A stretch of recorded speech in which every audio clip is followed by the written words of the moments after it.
Mañanas en Libertad.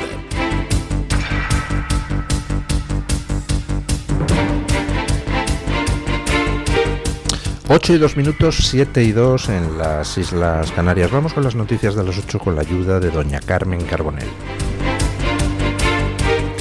Actualizamos la información a esta hora de la mañana contándoles que el presidente del Gobierno, Pedro Sánchez, compareció ayer en el Congreso para dar explicaciones sobre el caso Cerdán y reconoció haber cometido el error de confiar tanto en él como en José Luis Ábalos.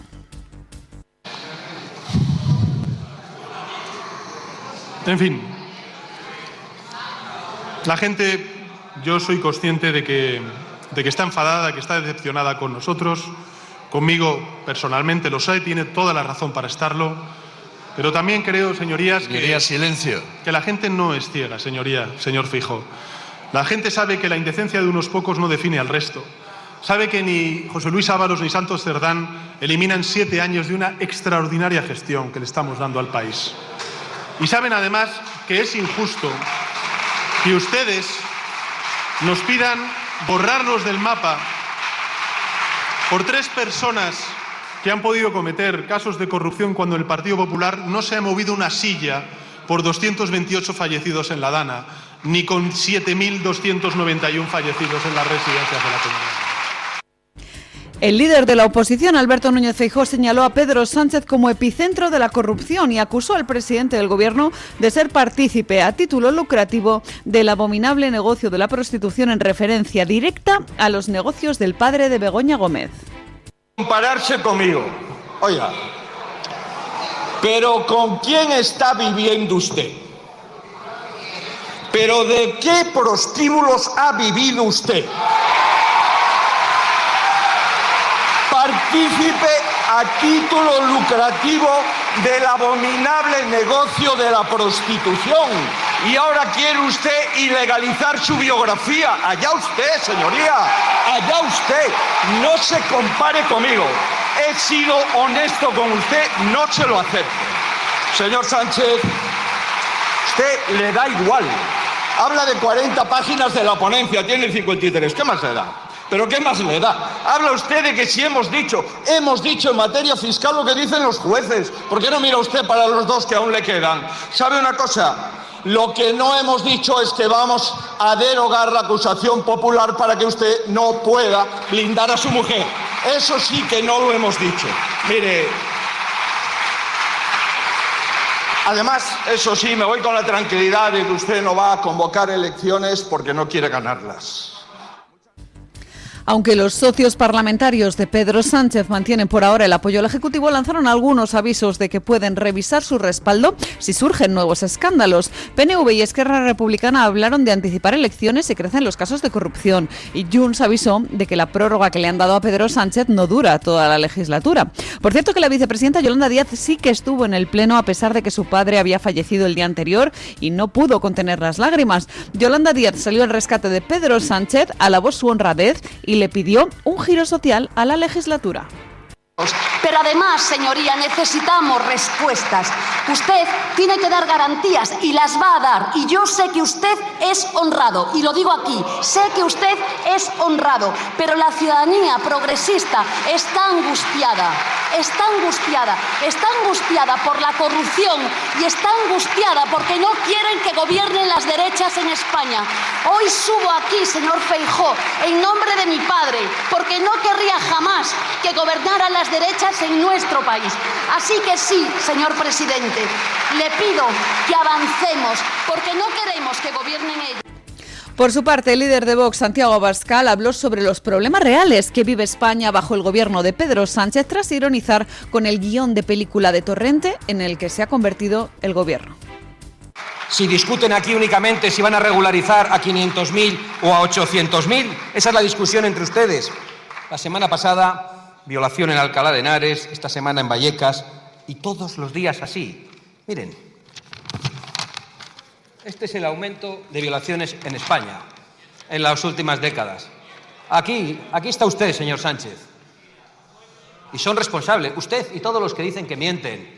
El aumento de las violaciones en España ha sido brutal bajo su gobierno por sus políticas migratorias y sus políticas penales que han puesto a los violadores en la calle.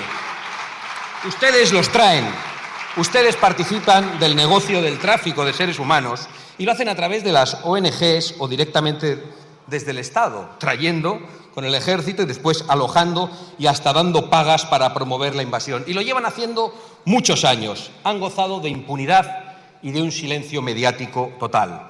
Pero les aseguro que al resto de los españoles y al resto de los europeos se les está acabando la paciencia y no se lo van a perdonar. Y cada día que pase ustedes van a pagar más cara esta traición. Porque el Partido Socialista y el Partido Popular son responsables de promover la invasión migratoria en Europa. Son culpables de la islamización creciente de nuestro continente y son culpables, además, de hacerlo saqueando a los contribuyentes para pagar la invasión, mientras que algunos con ello se dedican a hacer un negocio. Hemos visto estos días lo que cuesta la manutención de los ilegales alojados en el centro de Alcalá de Henares. ¿Cómo es posible que sea mucho más cara mantenerles a ellos que cuidar a nuestros abuelos en las residencias? ¿Cómo puede ser que se gaste más del doble en mantener a un inmigrante ilegal que a un soldado español? Es decir, que se gaste más en los invasores que en nuestros defensores. Eso lo han explicado en la OTAN también, porque igual nos hacen subir al 6 o al 7% si saben que nos dedicamos a eso. Bueno, ayer pues fue una comparecencia de Sánchez que se puede resumir en una cosa muy simple. Estoy tocado. Tras el informe de la UCO, pues está claro que, en fin, solo un tonto puede creerse que Sánchez no sabía que su mano derecha, el chico de los recados, Koldo, que Ábalos, su número 2, que Santos Cerdán, su siguiente número 2, estaban todos implicados en la corrupción. Nadie se puede creer que Sánchez no lo supiera. Y ayer en el Congreso, pues todos daban por sentado que por supuesto que Sánchez era el jefe de todos los corruptos. Pero una cosa es lo que todos piensan y otra cosa es la apariencia que hay que dar. Sánchez quiere continuar adelante, Sánchez quiere ganar unos días más y por tanto pues ha vuelto a comprar, ya veremos con qué precio, el apoyo de sus socios parlamentarios para conseguir esos días extra, esos días de prórroga. Y a partir de ahí, pues todo lo demás, pues es teatrillo. Sánchez sale y dice: yo soy honesto, todo es culpa de Ábalos y Cerdán. Yolanda Díaz sale y dice: yo creo que usted es honesto. Y bueno, pues la oposición en su papel. Ayer estuvieron bien tanto Feijóo como Abascal atizándole a Sánchez. Pero vamos, que Sánchez tiene la intención de continuar. Vamos a ver hasta dónde puede. Lo que ha comprado ayer, pues es otra prórroga. Vamos a ver si esa prórroga puede prolongarse más allá de las siguientes informaciones sobre corrupción que vayan a seguir saliendo, porque van a seguir saliendo. Hoy hay una noticia, pues hombre, de esas que tampoco tienen demasiada entidad, porque casi se da por supuesto que este tipo de cosas pasan. Pero bueno, tiene su simbolismo. Me gusta a mí esto de las libretas marrones. Escuchen qué ha encontrado la UCO en uno de los registros que ha efectuado. La Unidad Central Operativa de la Guardia Civil ha localizado una libreta con anotaciones manuscritas sobre adjudicaciones de contratos durante el registro del domicilio de Isabel Pardo de Vera, la expresidenta de Adif. El contenido podría estar directamente relacionado con la trama de corrupción. También encontraron información relacionada con la compra de emergencia de 5 millones de mascarillas, concretamente a la empresa Soluciones de Gestión, relacionada con Víctor de Aldama, que era el supuesto conseguidor de esta red. El juez de la Audiencia Nacional, Ismael Moreno, le imputa a Isabel Pardo de Vera delitos de malversación, tráfico de influencias, organización criminal, prevaricación y cohecho por su supuesta colaboración con Koldo García, José Luis Ábalos y Santos Cerdán en la adjudicación irregular de contratos de obra pública. Bueno, resulta que la UCO entra en casa de Isabel Pardo de Vera. Allí encuentra información de un contrato de mascarillas y ahí encuentra una libreta donde Isabel Pardo de Vera parece que apuntaba datos sobre los contratos públicos en los que participaba. si ustedes fueran presidentes de una empresa pública como Adif, ¿por qué motivo apuntarían ustedes en una libreta que guardan en su casa los contratos en los que intervienen? Pues básicamente hay dos motivos, no incompatibles entre sí. Uno de ellos, pues para llevar la contabilidad. A ver, esto, aquí me han dado la comisión o no me la han dado, ¿qué me llevo de esto? ¿Qué consigo con lo otro? Esa sería una posibilidad. Apunto aquello, pues hombre, que significa una previsión de ingresos a futuro. Otra posibilidad. Apunto las cosas simplemente por si vienen mal dadas. Hay gente que me dice, haz este contrato, haz aquel otro, concédele la licitación a no sé quién, y entonces yo voy tomando nota. Simplemente por si en el futuro me tengo que defender.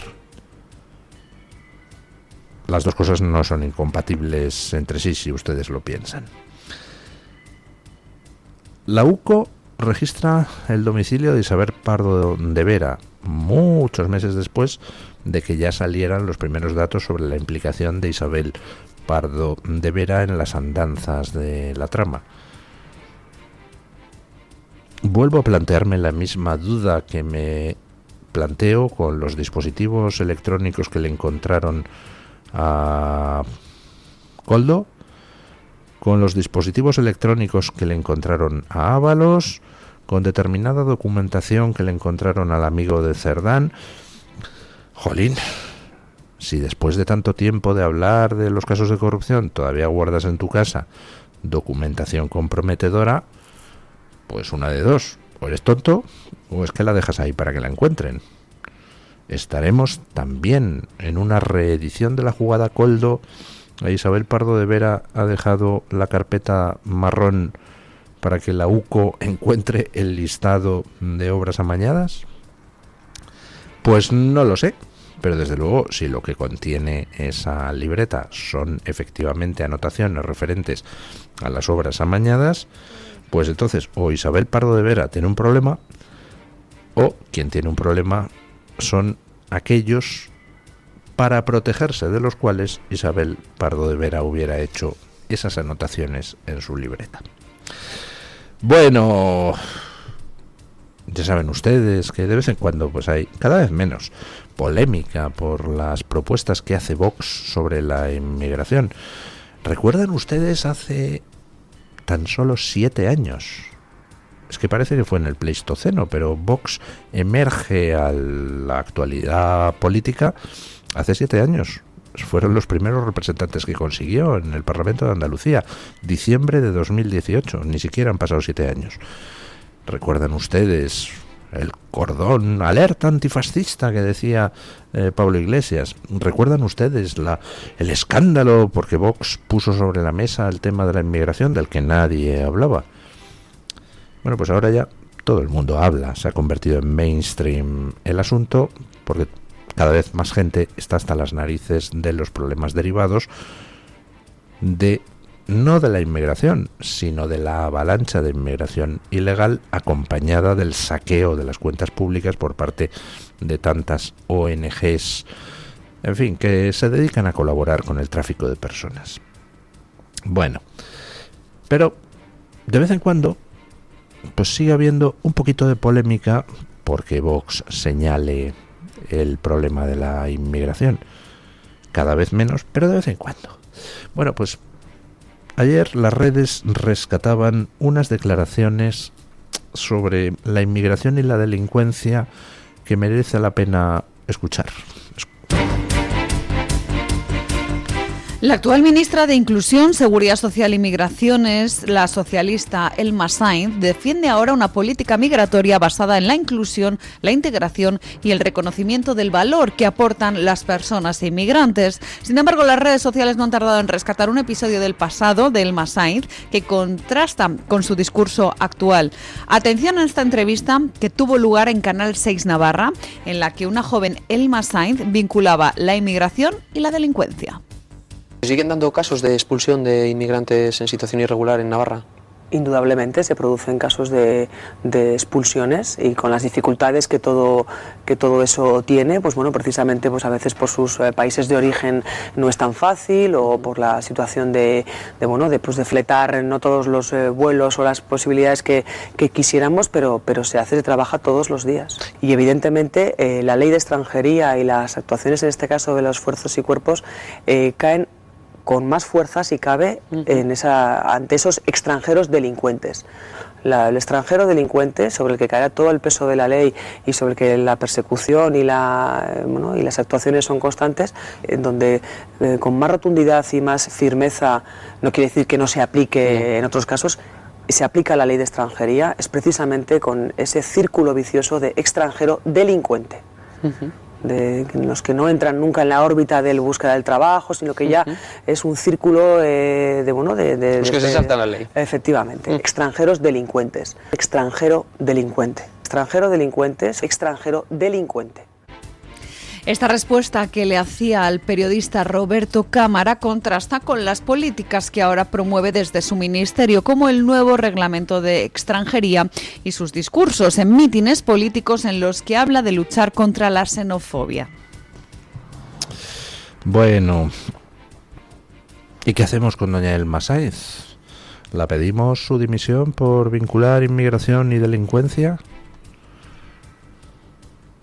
¿O aceptamos que es que antes era fascista a pesar de ser socialista y ahora ha dejado de ser fascista?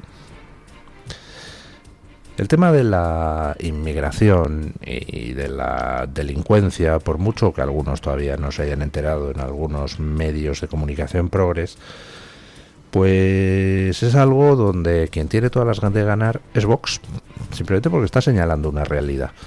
¿Se ha disparado la inmigración ilegal en los últimos años? Sí. Esa inmigración ilegal representa un negocio brutal para muchos, negocio que se sostiene con el dinero que a los españoles no les alcanza para llegar a fin de mes. Sí. ¿Esa inmigración ilegal se lleva a cabo sin efectuar ningún tipo de filtro en cuanto a la peligrosidad de los que vienen? Sí. Esa inmigración ilegal está causando, por tanto, problemas gravísimos de inseguridad, con violaciones, por ejemplo, que se han multiplicado pues hasta por 5 en algunas zonas de España en los últimos 6 años. Sí. Por tanto, la gente vive los problemas de la inseguridad de manera cotidiana. La gente ve el problema, escucha hablar a Vox y dice, pues el único que está diciendo lo que está pasando es Vox. Por tanto, en el tema de la inmigración ilegal, Vox tiene una carta ganadora porque al final influye en los resultados electorales. Y eso, pues da igual que a alguien le guste o que no le guste. Da igual que los periodistas progres se encocoren. Cuanto más se encocoren, pues más se ponen en evidencia ellos, porque no puedes ir contra la realidad. No le puedes vender a la gente que no existen problemas que la gente está viendo que existen. Y si lo intentas, lo único que haces es perder credibilidad tú, no restarle credibilidad al partido Vox, que está señalando que esos problemas existen. Pero bueno, en fin, dicen que no hay que interrumpir al enemigo mientras se está equivocando, así que, bueno, pues no interrumpamos a los progres, dejemos que continúen por el mismo camino. Mientras tanto, pues política exterior en acción. Donald Trump le acaba de meter 50% de aranceles a los productos brasileños. Escuchen. Nos vamos ahora hasta Estados Unidos porque el presidente Donald Trump ha anunciado un arancel del 50% a todas las importaciones brasileñas. Esta medida entrará en vigor a partir del día 1 de agosto. En sus redes sociales, Donald Trump asegura que con los aranceles intenta equilibrar ataques insidiosos a la democracia y a la libertad de expresión. Indirectamente lo relaciona con el proceso abierto contra el expresidente Jair Bolsonaro, quien enfrenta un juicio por un supuesto intento de golpe de Estado. El presidente Lula da Silva ha calificado los aranceles como una violación de la soberanía nacional y advierte de que Brasil activará su ley de reciprocidad económica para responder con medidas equivalentes a Estados Unidos. Como consecuencia directa, el real brasileño cayó un más del 2% en el mercado de divisas tras el anuncio de Estados Unidos. Donald Trump no ha venido a la Casa Blanca simplemente pues garantizar negocio para las empresas americanas, también ha venido a eso, ha venido a relanzar la economía americana y tal, pero ha venido también a otra cosa, que es a dar la batalla ideológica a nivel internacional. Ayer hizo dos cosas. Uno, ha aplicado sanciones a un personaje deleznable, Francesca Albanese, que es relatora de la ONU para los temas de Oriente Medio. Es una perfecta canalla que el propio 7 de octubre, el día del pogromo contra Israel, dijo que había que poner el ataque en su contexto. O sea, que hay contexto a la hora de juzgar que se viole a una mujer, ¿no, doña Francesca? Si entran unos palestinos y violan en masa a mujeres en Israel, entonces eso hay que ponerlo en su contexto. Hace falta ser miserable, canalla y antisemita para semejante basura de declaración, insisto, el propio 7 de octubre. Bueno, pues esta antisemita estaba intentando que la ONU pues pusiera sanciones a gente por el tema de Gaza. Ha hecho Estados Unidos. ¿Cómo? Perdón, que vas a poner, dices, sanciones a empresas americanas. Dice, no, la sancionada eres tú. Y ha adoptado sanciones contra Francesca Albanese, con lo cual, entre otras cosas, no va a poder entrar en Estados Unidos. Y en Brasil lo que está pasando es un golpe de Estado en toda regla por parte de otro que ha estado en la cárcel por ladrón, que es Lula, y por parte de su amigo en el Tribunal Constitucional brasileño, el juez de Moraes, que intentan por todos los medios encarcelar a la oposición brasileña. Y ha llegado Trump y ha dicho, ¿cómo? ¿Que vais camino de ser una dictadura? Pues 50% de aranceles. A ver qué tal se te queda el cuerpo. Dice Lula da Silva que va a aplicar la cláusula de reciprocidad. Pues nada, mucha suerte, Lula. A ver qué tal te va con los aranceles. Bueno, vamos con don Williams Perdomo para que nos cuente qué trae hoy Voz Media en portada. Buenos días, don Williams. Muy buenos días, amigos de Mañanas en Libertad. En Voz seguimos informando sobre las noticias más importantes de Estados Unidos y el mundo. En esta ocasión encontrarán que Israel y Estados Unidos firmaron un memorando de entendimiento sobre energía e inteligencia artificial en Washington. El acuerdo está diseñado para avanzar en la cooperación en la aplicación de la inteligencia artificial para fortalecer las redes de energía en Israel y Estados Unidos y para fomentar la investigación, la innovación y el desarrollo de políticas conjuntas. Entre tanto, el Papa León XIV invitó al Vaticano a los presidentes de Ucrania y Rusia para poner fin al conflicto. El ofrecimiento del sumo pontífice se produjo después de reunirse con el líder de Kiev en Italia. Desde la administración Trump se apunta al Vaticano como sede para las negociaciones de paz entre ambas naciones. En mayo, el secretario de Estado Marco Rubio propuso el nombre de la Santa Sede para albergar el diálogo, algo que Rusia ha descartado hasta este momento. Y finalmente contarles que el Ministerio de Relaciones Exteriores de Sudán del Sur confirmó que un grupo de 8 migrantes deportados por Estados Unidos se encuentran bajo custodia del país africano.